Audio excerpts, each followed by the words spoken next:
Hello, US 102 history class. Welcome to week 6. And so I just wanted to touch base with all of you. I've had the posts that I made an announcement discussing reminders again about how papers, the essays should look.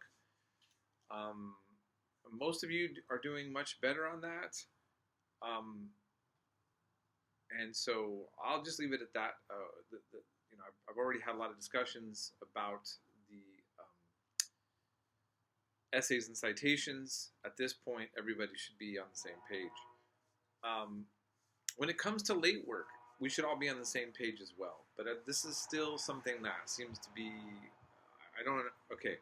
So sometimes students write to me and they say, "Oh, Professor Pollock, I'm so sorry," and they have a good reason, and they said, "I'm sorry, here's the late work." Or I'm just having students send in late work that's after 8 hours that it was due, and I made clear, and even had some of you look and respond saying you understand, that if you send me late work without asking, I automatically reject it. So here's the thing.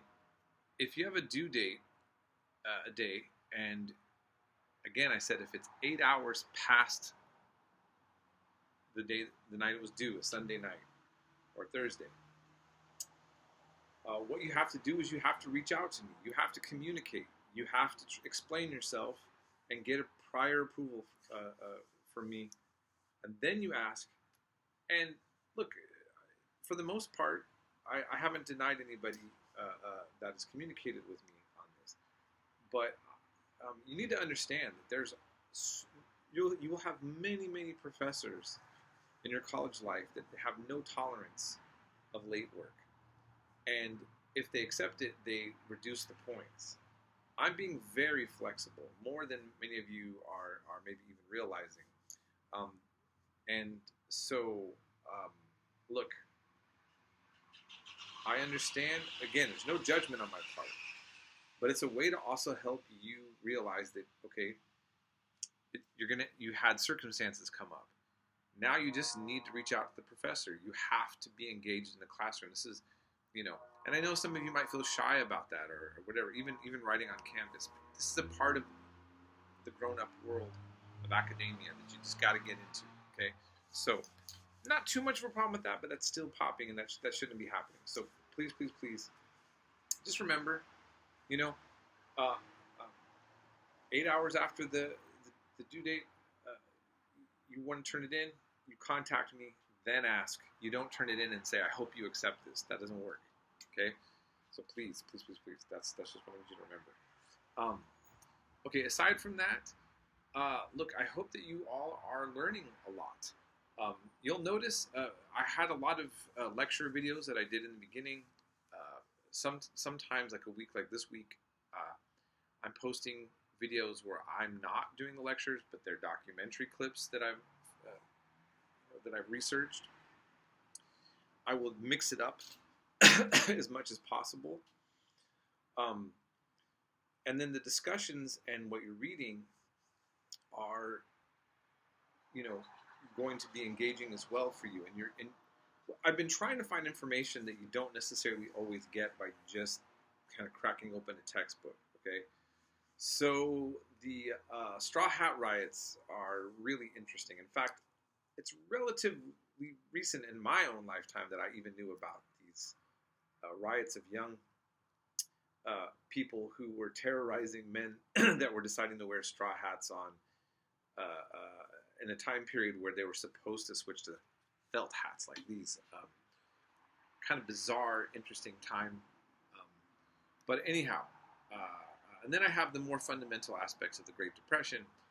And then I have you watch and read the Smoot-Hawley tariff. So, as you see in the discussion, I'm saying, what's interesting about this tariff in regards to current politics? You should know about this. The word tariff maybe isn't a word that you would have, been familiar with normally. Actually, I would argue that the average American never really, it's not something you usually talk about tariffs, but now it's a big discussion.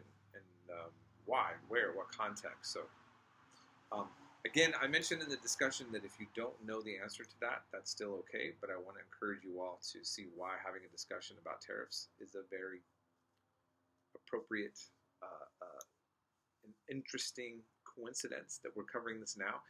And in fact, between the price of eggs, and inflation, and the struggles that so many are in, and this issue that I know for many of my students affects this whole topic that's really hurtful and harmful and rough about immigration, and the way that so many people have strong opinions one way or the other depending on their circumstance in life and what their family background is, and all of that.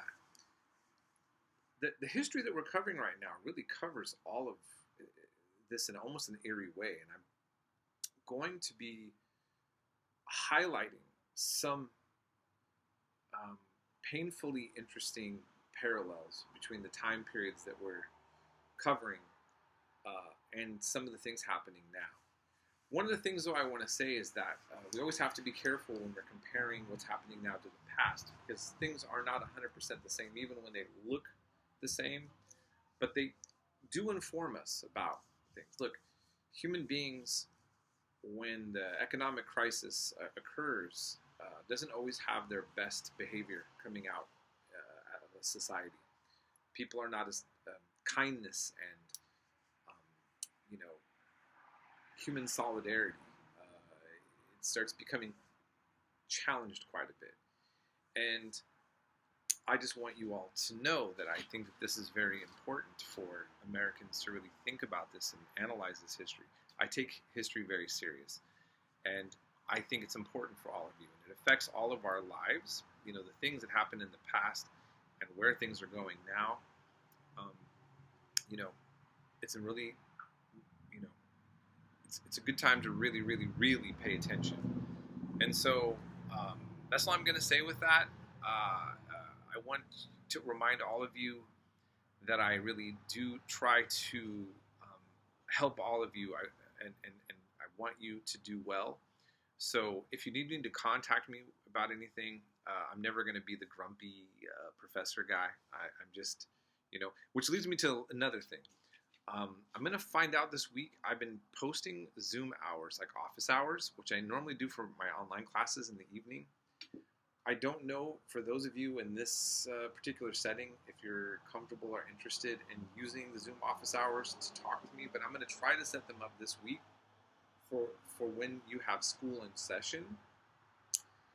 And if you want to use it then, I'm going to see if more of you are interested in actually utilizing. These are you're not obligated to. These are optional. If I have more than one student come in, it'll be sort of like a waiting room thing. I will be able to do one student at a time, and then if I have a lot of students, I'll be brief and I'll move on to the next one. If nobody else is coming in, we can talk as long as possible, just like any other kind of office hours, okay? So I'm going to try to do that. I know that you're missing a day with the holiday, but the online setting doesn't really change things with that, and ultimately, you are in a college course, and I have to kind of just set it up the way it is. So I know Monday's President's Day, but the schedule is the same this week, and that's how that's got to work, because I can't really alter it right now. So that's all I was going to say. I hope you all have a blessed week. I hope you had a nice Valentine's Day. It'd be nice if there was just a human, be kind and loving to each other day. But I don't see that happening anytime soon. Unless, of course, we want to make it that way, how we interact with each other, right? So, yeah. Anyways, have a great week, and we'll be in touch.